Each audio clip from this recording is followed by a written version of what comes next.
Olá, tudo bem com vocês? Sejam bem-vindos a mais uma aula do Fisiopel, nosso curso de fisioterapia pélvica coloproctológica. Hoje nós vamos falar sobre as dissinergias. A dissinergia é um capítulo à parte da constipação. No capítulo, na aula passada de constipação, eu comentei um pouquinho sobre as dissinergias, mas eu achei importante eu enfocar mais nesse assunto, porque esse vai ser o assunto principal que a fisioterapeuta vai ter que saber para conduzir um paciente com constipação.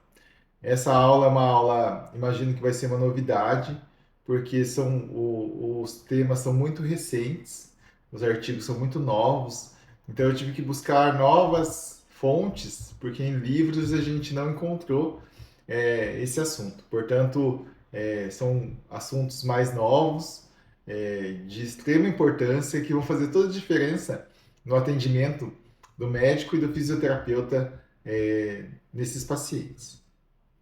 Então, hoje, cada dia mais, a gente tem observado o reconhecimento da importância do assoalho pélvico e a importância do assoalho pélvico na causa da constipação, essa dificuldade da defecação.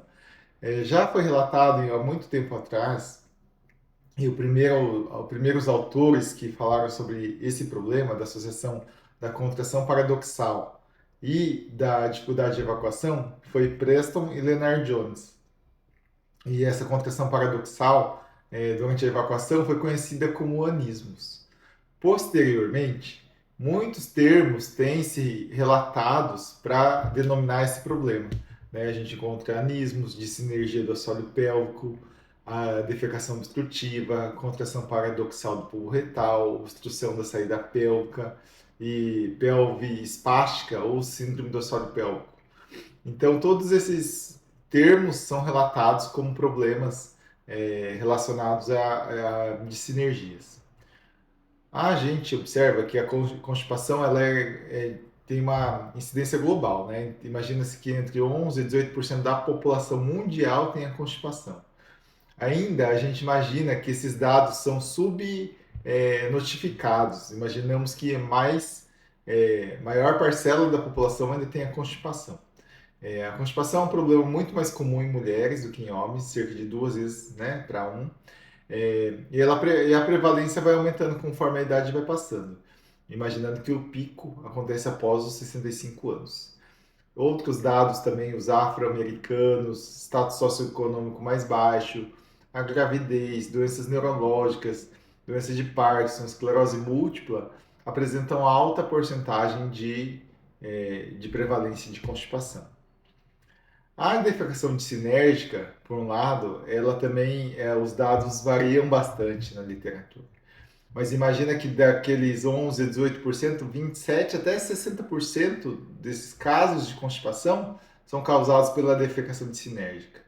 Enquanto o segundo tipo de constipação, que é o trânsito colônico lento, ele pode variar de 3 a 47%. E a sobreposição não é incomum, você ter o trânsito lento e a defecação dissinérgica.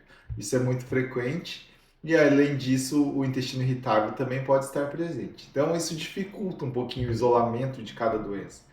Mas a gente observa que nesses dados de literatura, a defecação dissinérgica já está maior do que o trânsito colônico. Isso se deve porque o diagnóstico está cada dia mais sendo feito de uma forma mais eficaz, mais pessoas, mais médicos, mais fisioterapeutas vão tendo conhecimento desse tipo de constipação e cada dia mais a gente vai entendendo como que essa doença repercute e como que a gente vai fazer o tratamento. É um fator de risco importante que eu não quis deixar de falar aqui, e isso é um capítulo à parte, mas eu vou tentar envolver aqui essa parte, é que a constipação ela está muito relacionada ao sofrimento psicológico, né? A gente observa que alguns estudos já têm demonstrado que o paciente constipado ele tem mais ansiedade, depressão, compulsividade obsessiva, psicoticismo e somatização. Além disso, alguns scores como ideação paranoica e hostilidade foram mais elevados nos pacientes que têm sinergia do que aqueles que têm, por exemplo, o trânsito lento. Então, esses dados fornecem evidências que o sofrimento psicológico eles são mais comuns em dissinergia do que naquela constipação pelo trânsito lento. Então, isso é um dado bastante importante. A segunda parte, que também não é menos importante, é que em 22 a 50, 48% dos casos, principalmente mulheres, já sofreram abuso físico. E pode ser que esse dado esteja correlacionado à constipação. E também é, esses pacientes têm maior incidência de abuso sexual, principalmente nessas pacientes que têm sinergia. Se a gente for observar, um dado pode ser porque quem sofre abuso é mais propenso a procurar cuidado de saúde, relatar o sentimento de dificuldade de evacuação ou vontade de defecar. É, pode ser isso, mas também isso é controverso, né? E esses pacientes com sinergia tiveram uma perda da qualidade de vida, juntando com esse problema psicológico, pode ser um agravante de tudo isso. A gente sabe que o paciente que sofre de sinergia normalmente vai ter um impacto de qualidade de vida importante, porque ele vai se preocupar muito com essa questão evacuatória, esse desconforto. E se ele for associado com essa queixa de abuso sexual, abuso físico, normalmente esse sintoma se torna muito mais exacerbado, principalmente porque ele está localizado nas partes íntimas, na parte sexual, na parte retal, que é tão importante para o funcionamento do intestino. Então, esse dado é o que a gente correlaciona fortemente, né, a qualidade de vida e essa questão. Voltando aqui um pouquinho, eu queria abrir um parênteses, porque assim, a gente observa muitas vezes a dissinergia, o que basicamente é? É a descoordenação, né? A incoordenação dos músculos do ânus com o abdominal. Quando essa pessoa sofre um abuso, ela vai ter um trauma, provavelmente ela vai se retrair, e esse músculo vai ficar cada dia mais tenso. Esse músculo vai ficar cada dia mais difícil de fazer o movimento correto por conta do medo, por conta desse trauma que essa paciente passou.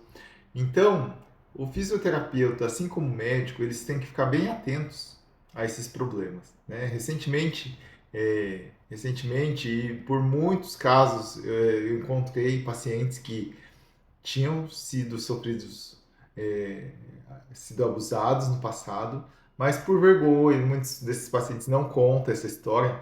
E aí, conforme a gente vai ganhando intimidade, vai conhecendo esses pacientes, a gente começa a saber essas histórias e a gente consegue ajudar de uma forma melhor. E também, por outro lado, o fisioterapeuta tem que ficar atento.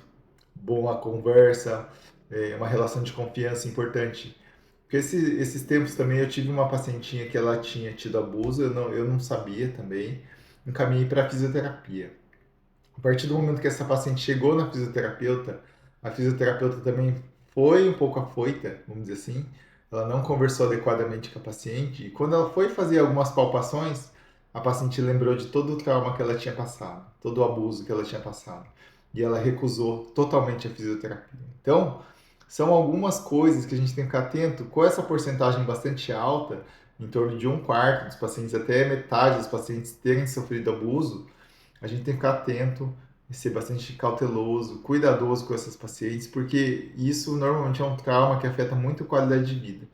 E se a gente conseguir abordar as duas coisas, né, tanto superar esse trauma e melhorar a qualidade de vida através da melhora da função intestinal, essa paciente vai sair muito melhor e vai sair muito mais agradecida por esse problema. Então foi um parênteses que eu quis colocar aqui para que a gente pudesse discutir e mais para frente a gente também entender melhor essa parte. A gente vai ter uma avaliação psicológica, né, com a psicóloga, e para também discutir um pouquinho dessas questões.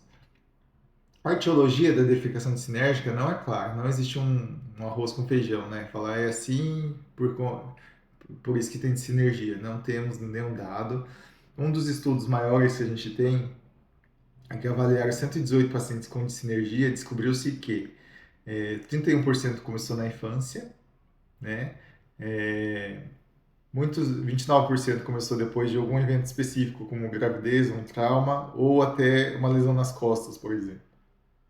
Em 40% não teve um fator ou uma causa evidente, né? 2/3 desses pacientes adquiriram essa condição na idade adulta, tá? e 17% relataram história de abuso sexual. Então, eu observo que nesse estudo foi um pouquinho menor, mas é uma porcentagem alta, né? E 43% relataram que começou depois que ele começou a ter intestino preso, ou seja, passagem de fezes duras, que machucou o canal e aí acabou com esse tempo levando a defecação sinérgica.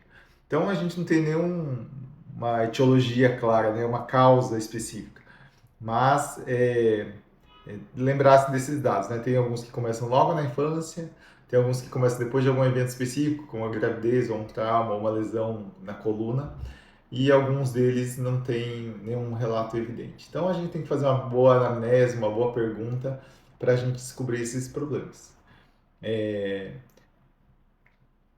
Alguns estudos estão sugerindo que o paciente começa com essa contração anal paradoxal, o espasmo, e depois disso vai aparecer a dissinergia, né? Então, eles fizeram um teste, pegaram pacientes e fizeram o corte, né? Uma incisão no esfíncter anal interno para causar um relaxamento. Só que só 10 a 30% desses pacientes tiveram melhora. Ou seja, então só esse espasmo não justifica a dissinergia. Tá? Também tentaram injetar toxina botulínica, né, no intuito de relaxar essa musculatura, para ver se esse espasmo melhora e a dissinergia melhora, também não tiveram sucesso. Então, o espasmo, a incapacidade de relaxar isoladamente é improvável que seja a causa única do mecanismo que leva à defecação sinérgica. Então, alguns estudos estão sendo feitos, né, no intuito de tentar entender. Então, o que é a defecação sinérgica basicamente? Né? A incapacidade de coordenar o movimento abdominal com o músculo reto anal e do assoalho pélvico para facilitar a evacuação, a defecação. Então, essa incoordenação, essa dificuldade de coordenar é que causa a dissinergia. Essa falha da coordenação reto anal consiste em propulsão de força inadequada, ou seja, o reto não tem força para empurrar esse canal, essas fezes para o canal anal, e o músculo, ao invés de relaxar para a passagem das fezes, ele contrai. Então, esse relaxamento inadequado ou uma contração ainda paradoxal vão levar à dissinergia. Então, a incoordenação ou dissinergia é o principal responsável por esta condição. Além disso, junto com isso, 50 a 60% dos pacientes podem ter prejuízo na sensibilidade retal. Então, quando a gente vai fazer o teste da sensibilidade retal na manometria, a gente observa isso acontecendo. Então, você observa que é um conjunto de fatores que vão levar à dissinergia. Recentemente, um estudo tentou separar em três fenótipos, em três tipos de sinergia, né? Aqueles pacientes que têm o músculo apertado, que é hipertônico, que é fechado durante o repouso e não relaxa durante a evacuação. Aquele paciente que tem a força propulsiva inadequada, ou seja, ele não tem força para empurrar as fezes para o reto, para o canal anal. E aquela que é híbrida, né? Que tem os dois tipos, né? Muitos deles não tinham correlação uma com a outra na fisiopatologia, então foi só separado para facilitar o tratamento e a adequada atendimento pela fisioterapeuta. Então a gente observa que ou a fisio vai atender por hipertonia, que é um relaxamento do músculo esfíncter anal interno, ou a força está diminuída, ou pode ter os dois em conjunto. O que esses pacientes vão ter? Então, assim, normalmente é aquilo que eu falei, né? Para a gente descobrir os sintomas desses pacientes, a gente vai ter que estabelecer uma relação de confiança. Ajuda de questionários, diário de fezes, para a gente identificar a natureza e tratar esse paciente de uma forma personalizada. Habitualmente, os sintomas são esforço excessivo para evacuação, uma sensação de incompletude na evacuação, as fezes incompletas. O paciente faz cocô, mas parece que não eliminou todas as fezes. 75% fala que tem, 65% fala que tem fezes duras, e alguns deles vão relatar que tem 3 ou menos evacuações por semana, tá? Então, e boa parte deles, muitas vezes, 2/3 até, pode usar manobras digitais para ajudar a evacuação. Por conta desse músculo não relaxar, não ter a força correta, ele pode ter que ajudar manualmente. Outros sintomas, né, podem estar associados como dor nas costas, azia, cirurgia no retal, são menores na prevalência, mas também podem estar presentes. Como eu disse ali, muitos desses pacientes vão ter problemas psicológicos, como transtorno obsessivo compulsivo, e eles vão ter que achar que tem que evacuar todos os dias porque é uma norma, e muitas vezes eles acabam usando laxantes, usando vários meios para conseguir fazer evacuação, e isso vai causando problema. Outro achado também comum é o paciente ter fobia, né? O paciente tem medo de ter dor na evacuação, ou ter impactação nas fezes, principalmente em criança, e ela acaba tentando evacuar de uma forma rápida e isso acaba machucando também a musculatura e dificultando isso mais na frente. Também tem questões também psicossociais, né? Então o filho quando tem brigas com os pais, separação de casais, briga familiar, também podem usar essa artimanha como mecanismo para chamar atenção, né? Também. É, e algumas crianças, por exemplo, aprendem que chamam a atenção fazendo isso dessa forma. Então, quando nasce um filho mais novo, o irmão mais velho acaba segurando cocô e isso pode causar esses problemas. Então, tudo isso a gente tem que pesquisar na nossa anamnese. E também, alguns dados, como pacientes com bulimia, anorexia nervosa, também podem ter um problema de defecação mais frequentemente que a população normal. Então, o diagnóstico, basicamente, a gente precisa fazer um diagnóstico de excluir. Por isso que eu falei que no início da aula passada, da constipação, o médico precisa fazer uma avaliação bem completa, no qual ele vai avaliar as doenças metabólicas ou alguma patologia associada, como doença diverticular, como intestino irritável, como câncer de intestino. Lembrando que o trânsito lento, até 2/3 desses pacientes vão ter é, o trânsito lento associado à dissinergia, né? Então, é importante essa avaliação e o médico vai ter que fazer uma avaliação completa, né? Afastar a doença funcional, doença retocele, hemorroida, fissura, neoplasia, prolapso, proctite, várias doenças para que a gente chegue na dissinergia. Lembrando que ela muitas vezes não vai estar sozinha, né? Mas a gente sabendo dos distúrbios adjacentes, a gente vai ter também. A gente começa normalmente pelo exame digital, que é o toque retal, o famoso toque retal.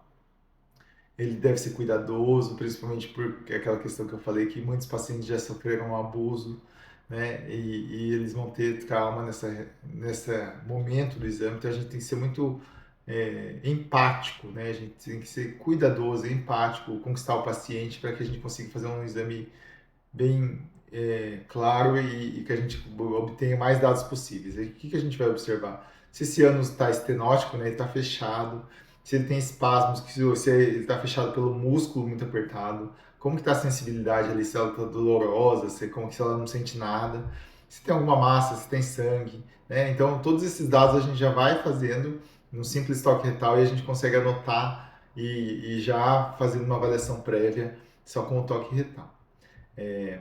É útil avaliar o tônus, né? A gente pede para o paciente fazer uma contração para avaliar como está o músculo em contração. A gente avalia isso internal, externo, pulbo retal, a gente consegue ver dessa forma se está tudo trabalhando adequadamente. Também podemos usar o mecanismo de pedir para ele fazer força evacuatória para a gente ver se os músculos estão relaxando, se esse músculo movimenta. Né? Todos esses exames a gente consegue através do toque, né? E avaliando o músculo internal externo, pulbo retal. A Tassiane vai dar uma aula bem completa da anatomia palpatória, né, para ajudar a avaliar toda essa alteração. Lembrando que quando a gente fica experiente, o nosso toque retal é muito eficaz. Então ele tem 75% de especificidade e 87% de 75% de sensibilidade e 87% de especificidade para identificar a sinergia. Então é muito alto. Porém, quando a gente faz estudo com médicos recém-formados, por exemplo, até no último ano de medicina, muitos deles não têm conhecimento, não sabem nem fazer o exame, e então isso precisa de treinamento e técnica para que a gente aprenda, e com o tempo vocês vão aprender com certeza. Então a técnica normalmente, basicamente, é a inspeção, né? Você vai olhar ali a região anal, se tem alguma fissura, se tem alguma hemorroide, se tem algum tumor, se tem alguma área que está machucada, né, na pele, para que a gente faça a primeira avaliação. Depois você vai fazer um toque e para ver se esse paciente tem uma sensação e reflexos ali da região anocutânea.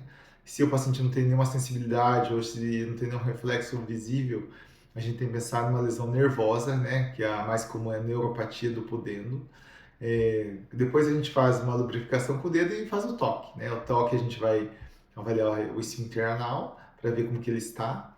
Também podemos avaliar se tem fezes, né? Porque muitas vezes o paciente pode ter acúmulo de fezes, como fecaloma ali na região.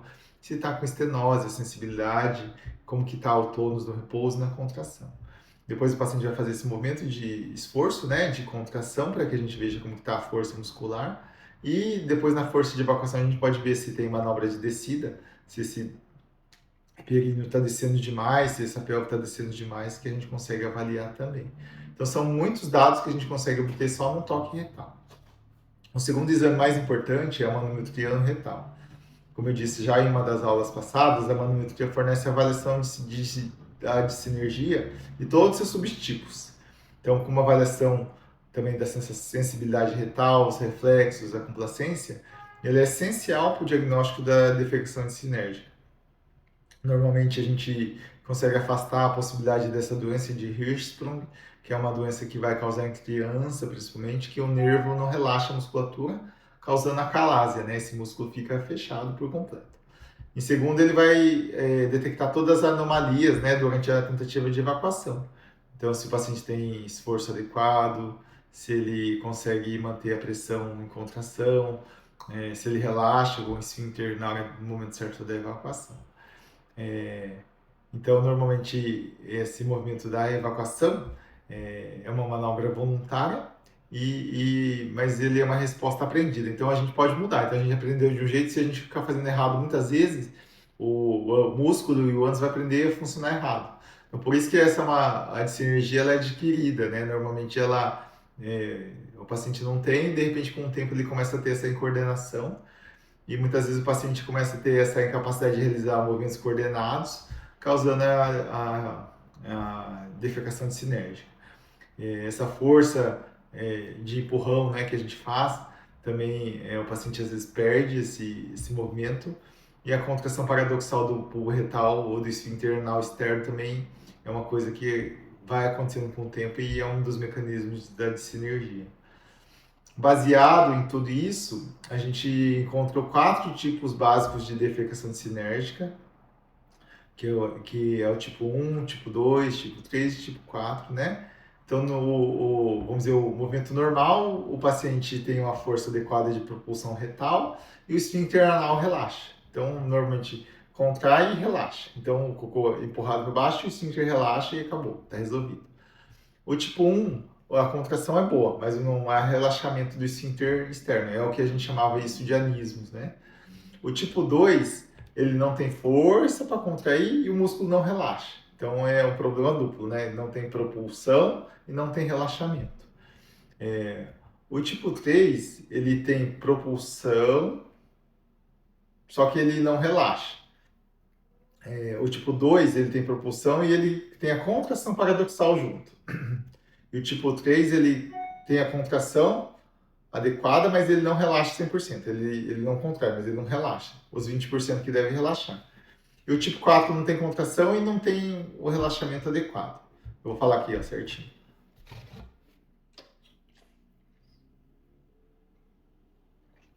O tipo 1, o paciente gera uma força de impulso adequada, aumenta a pressão, aumenta o abdominal, mas ele tem uma contração paradoxal, aumento da pressão do esfíncter anal. O tipo 2, ele é incapaz de gerar um impulso de força adequada, mas exibe uma contração paradoxal concomitante. O tipo 3, ele gera uma força adequada, mas ele não relaxa, o relaxamento não é completo, né? E o tipo 4, o paciente não gera impulso de força e também o relaxamento é incompleto. São os 4 tipos que a gente encontra no resultado da manometria. E também na manometria a gente pode encontrar a disfunção sensorial, que a gente faz o teste da sensibilidade e da capacidade retal. Essa disfunção sensorial é a primeira sensação que o paciente sente quando a gente infla o balão. Né? E foi identificado que os pacientes com dissinergia, chega até 60% deles têm um problema nessa sensibilidade, principalmente a hipossensibilidade. A gente precisa insuflar mais que a média até 60 ml para o paciente sentir. Quando injeta mais do que isso, o paciente tem uma hipossensibilidade, então isso acumula mais fezes e dificulta mais a evacuação. Então, lembrar que isso é um outro dado importante. Esse teste, ele é bem fácil de fazer, muitos fisioterapeutas fazem, os médicos, quando a gente está fazendo a manometria, a gente pode lançar a mão e fazer, que é um teste simples, no qual que a gente vai reconhecer se esse paciente tem alguma dissinergia. O que que acontece? A gente injeta, coloca um balãozinho a cerca de 4 centímetros ali da região do reto, injeta 50 ml de água morna e pede para o paciente sentar no vaso, em privacidade, e eliminar esse balãozinho. Então, é dado um relógio, né, para a gente avaliar o tempo, né, de quanto tempo ele leva. Então, os indivíduos normais eles não levam mais que 1 minuto para conseguir eliminar esse balãozinho. Então, a gente padroniza mais ou menos para ficar igual, né? Então, o paciente vai lá, põe 50 ml e senta no vaso e ele tem que eliminar esse balãozinho. Em 80 a 90% ele tem uma especificidade muito boa, 80 a 90%, mas a sensibilidade é baixa, né, de identificar de sinergia. Mas ele pode ser lançado mão, inclusive nos consensos eles citam bastante isso. Um outro exame que também pode ser lançado mão é a defecografia ou defecorressonância, que a gente comentou já na aula passada, no qual a gente injeta uma solução de contraste de bário no cólon e no reto, né?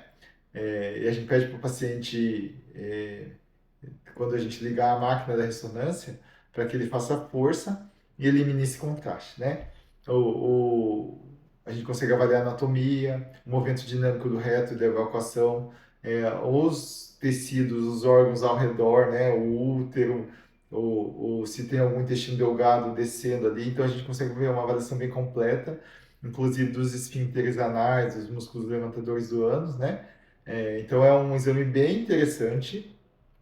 Ele tem um probleminha que o custo dele é alto, nem todo o centro de imagem faz esse exame e também o paciente fica em posição deitada. Então, isso são 3 fatores que podem interferir realmente no resultado desse exame, mas é um exame fantástico que dá para ver muita coisa e a gente pode tirar muitas conclusões dele. Então, basicamente, foi criado, né, um critério diagnóstico para a sinergia. Então, a gente tem 3 componentes. Normalmente, o primeiro, o paciente tem que, obviamente, ter o sintoma de constipação. O segundo, ele precisa de um exame de manometria ou eletromiografia, mostrando um padrão de sinérgico, né, durante a tentativa de evacuação. E o terceiro é mais um teste anormal, como, por exemplo, o teste de expulsão do balão ou a defecografia, ou o tempo de trânsito colônico mostrando que os contrastezinhos estão todos parados no reto. Então, essa forma de fazer o diagnóstico, né, foi através do critério de Roma, né, que identificou como fazer esse diagnóstico. Então, o paciente vai ter propulsão defecatória inadequada, né, não vai ter força, e o relaxamento, e não ter o relaxamento ali do esfíncter, basicamente é isso. Você pode usar o balão, como ele disse, e avaliar por defecografia se tem uma descida do assoalho pélvico, né? E sendo que já foi afastado sempre um intestino irritável e outros problemas maiores. Aqui são os dados bem detalhados, né, que ele considera. Então, o padrão de sinérgico tem que ter uma defecação de sinérgico do tipo 1 a 4, ele fala qual que é aquele que a gente comentou antes, como que é o teste do balão, né?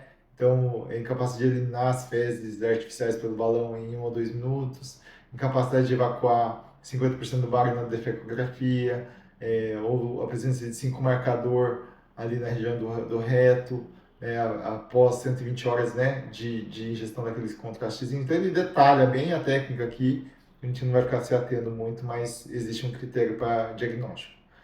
Uma vez feito o diagnóstico, a gente precisa resolver o problema do paciente. Então, encontramos, fizemos diagnóstico, a defecação antissinérgica mesmo. O que a gente vai fazer? O tratamento padrão para constipação. Normalmente, a gente, como médico, a gente já institui isso, que a gente vai instituir uma dieta, uma educação do hábito intestinal, a prática de exercício físico, um consumo adequado de água. O segundo vai para o biofeedback, né? E o terceiro, caso tudo isso não funcione, a gente tem que ir para uma terceira opção, que a gente às vezes vai fazer, que são todos bem agressivos, né? Mas a gente pode fazer toxina botulínica, que normalmente não é um resultado muito bom, cortar o músculo desse paciente, que é a miectomia, ou fazer uma bolsa de ileostomia. Então, imagina que a fisioterapia é fundamental nesse caso para a gente não chegar nesse ponto, né? Então, o que a gente vai fazer? Corrigir a alimentação, evitar alimentos ou medicamentos constipantes, consumo de fibra adequada, ingestão de líquido, ingesta regular e exercício físico, né? Ingestão regular de líquidos e exercício físico. Estimular, né, o hábito intestinal adequado, né, capitalizar esse mecanismo que estimulam o colo, por exemplo. Quando você acorda, a tendência é que o intestino funcione melhor após uma refeição, evitar adiar a defecação, então deu vontade de não ficar esperando e já ir de imediato, porque daí isso a gente consegue educar o seu intestino a funcionar. Então, isso é chamado de higiene intestinal. Você vai treinar o teu paciente, né, usar o banheiro de uma forma consistente. Você vai educar ele para ele ir pelo menos 2 vezes ao dia, 30 minutos após as refeições, mesmo que ele não tenha vontade, né? Durante o momento lá que ele está de evacuação, ele fazer uma força de 50 a 70% do seu esforço máximo. Isso vai te ajudar, não mais que 5 minutos, porque senão ele pode prejudicar ali o assoalho pélvico, né? E enfatizar que a impactação de fezes duras deve ser evitada ao máximo, porque isso vai causar mais desconforto, mais dor, e vai necessitar muitas vezes de desimpactação digital. Então, esse faz parte da higiene intestinal. As fibras são fundamentais, mas as fibras tem que saber usar, né? Então, existem fibras solúveis e insolúveis. Além disso, fibras na dieta normal, né? Como ameixa, mamão, que a gente pode ensinar o paciente a usar. Lembrar que se não adianta nada a gente consumir fibra se não tomar água, porque se a gente consumir fibra e não tomar água, as fezes vão ficar duras e volumosas. Isso vai dificultar ainda mais, causando também efeitos adversos como inchaço, flatulência e dor abdominal, e com desconforto. Então, tudo isso a gente precisa orientar, faz parte da nossa higiene intestinal ali, como eu disse. Então, o conhecimento é importante e a gente vai ter uma nutricionista ensinando um pouquinho mais a gente sobre isso. Existem abordagens farmacológicas, né? Especificamente, eu falo para o meu paciente que não existe remédio que vai melhorar o músculo. A gente pode usar laxante, um medicamento que auxilie esse movimento intestinal até a fisioterapia começar a dar efeito e dar resultado. Então a gente usa por um tempo, só como um tratamento adjuvante, né? A gente fala que é um ajudante, mas isoladamente esses medicamentos não vão resolver essa sinergia. Então por isso que a gente pode usar no início por um tempo limitado até que a fisioterapia consiga fazer efeito. E chegamos no ponto principal, né, que é o feedback, biofeedback, que na minha opinião é o tratamento mais importante para a sinergia, né? Então a gente observa que vocês vão ter paciente até não querer mais, se vocês perguntarem sobre constipação. Então os objetivos dela basicamente vai ser corrigir a sinergia em coordenação dos músculos abdominais e do assoalho pélvico durante a evacuação, vai melhorar a percepção do preenchimento retal em pacientes com deficiência, né, dessa sensação.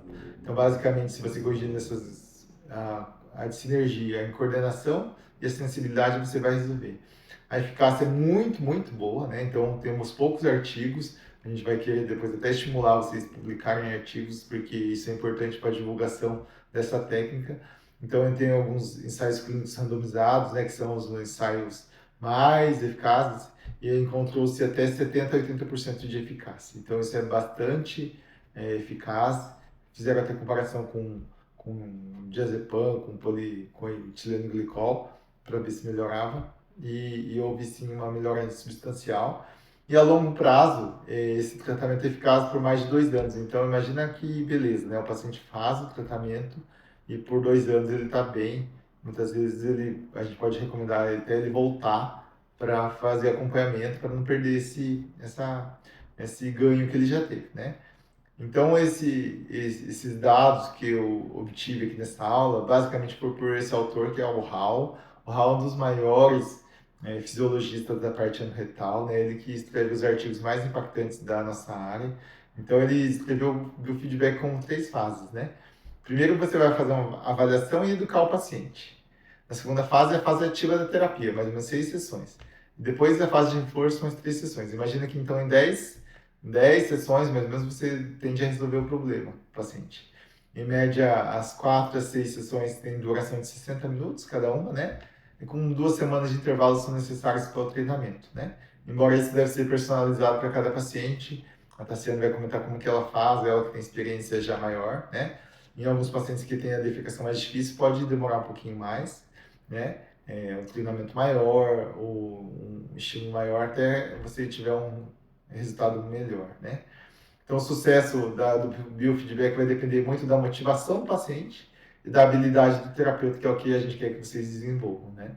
Existem estudos limitados de resposta ao biofeedback, né? Porque hoje existem muitas técnicas, não é muito padronizado, então por isso que às vezes a gente fica limitado e a gente tem poucos estudos, né? Tá? Mas com base nas evidências atuais, o biofeedback foi atribuído como uma nota grau A, que é a melhor recomendação possível nos estudos científicos. Então a gente continua indicando, né? A Sociedade Americana de Neurogastroenterologia e Motilidade, a Sociedade Europeia também recomendam. Então a gente está bem respaldado e bem embasado para a gente poder aplicar. Então o que a gente quer? A gente quer, antes o paciente tinha, por exemplo, uma contração do reto e um não relaxamento do esfíncter. Depois da fisioterapia, ele tem a contração boa e o relaxamento. Então, esse que é o objetivo final aí, por exemplo, da boa evacuação do paciente. Aqui, isso aqui é uma tabelinha, que depois eu vou mostrar melhor aqui, mas basicamente ele ensina ali, né, fase 1, fase 2, fase 3, que é a primeira avaliação e educação do paciente, que você vai fazer uma captura de dados dos sintomas dele, do diário de fezes, explicar bem a fisiologia de evacuação para que esse paciente entenda, ensinar a respiração diafragmática, né, o tempo necessário no vaso para que você consiga fazer o tratamento. A segunda fase é a fase do biofeedback real. Você vai fazer todo o tratamento, né, com biofeedback, com duração de 30 a 60 minutos, cada 2 semanas, 1 ou 2 semanas, 4, 6 sessões e podemos dar em casa, tarefa para casa. Na fase 3 é só o acompanhamento, no qual, após 6 semanas, você vai acompanhar a cada 3, 6, 12 meses para ver se está tudo bem. Aqui tem mais um resuminho, né, desse esquema que ele faz. A Tassiane vai passar melhor aí o esquema que ela faz, né? Mas basicamente tem um resuminho aqui do que a gente pode estar fazendo. Então, em resumo, a constipação é um distúrbio comum e prevalente. A gravidade vai crescendo e prejudica muito a qualidade de vida. A constipação refratária laxante, normalmente ela não resolveu com o laxante porque a causa dela é a defecação de sinérgica. Então a gente tem que pesquisar sempre. Aquele paciente que comenta, o laxante viciou. Não é que ele viciou, é que não está tratando a causa de uma forma adequada. Um diagnóstico, normalmente, não é só a história clínica, mas tem que complementar com aqueles exames que a gente complementou. O toque retal é de fundamental importância, né? Para a gente fazer uma avaliação correta. A ressonância magnética, o teste de expulsão do balão, a defecografia devem ser pensados, né? Não é o único, não são únicos, né? Não trabalham isoladamente, mas devem ser pensados. A terapia com biofeedback é a base para o tratamento da verificação sinérgica, deve ser considerada em todos os pacientes, ainda inclusive com retocele, constipação de trânsito lento e até o intestino irritável ajuda também. O biofeedback é seguro e eficaz e durável, né, no paciente, então deve ser recomendável mesmo, com frequência. O uso domiciliar também é muito importante, o ensino domiciliar vai fazer com que o paciente tenha uma resposta muito eficaz e isso vai ser fundamental. Ele pode ser usado também para casos de dor no retal, né, em neuropatias e tal, ajuda também a melhorar a dor e o desconforto desses pacientes. Então, só para terminar, a constipação é causada por defecação sinérgica, muito frequentemente, mais que a gente imaginava no passado. O diagnóstico hoje pode ser preciso, né, com diário de fezes e com os exames fisiológicos que a gente tem. Os estudos randomizados dizem que o biofeedback não é apenas eficaz, mas superior a todas as outras modalidades, tanto no curto quanto no longo prazo. E, além disso, a melhora dos sintomas deve ser a mudança da fisiopatologia subjacente. Então, a melhora do músculo, a melhora do funcionamento vai fazer com que esse assoalho pélvico funcione de uma forma adequada, funcionando adequadamente, né? Então, se você combinar o uso do biofeedback com o uso domiciliar, vai aumentar significativamente a adesão ao tratamento e a melhora do resultado. E existem também formas de você fazer reembolso com esses pacientes para que eles consigam tratar de uma forma melhor e vocês serem remunerados de uma forma melhor, né? Então é isso, é uma aula densa, pesada. Eu fui buscar os últimos artigos, que são esses daqui. Então, se vocês quiserem, eu posso disponibilizar, né, esses artigos. Muito pouca gente sabe disso. É um assunto relativamente novo. Eu, por exemplo, não tive nenhuma aula sobre isso. Eu tenho que estudar frequentemente, mas como eu gosto muito desse assunto, eu estou todo dia estudando e tentei passar a melhor forma possível para que vocês entendam. Então é isso, gente. Muito obrigado.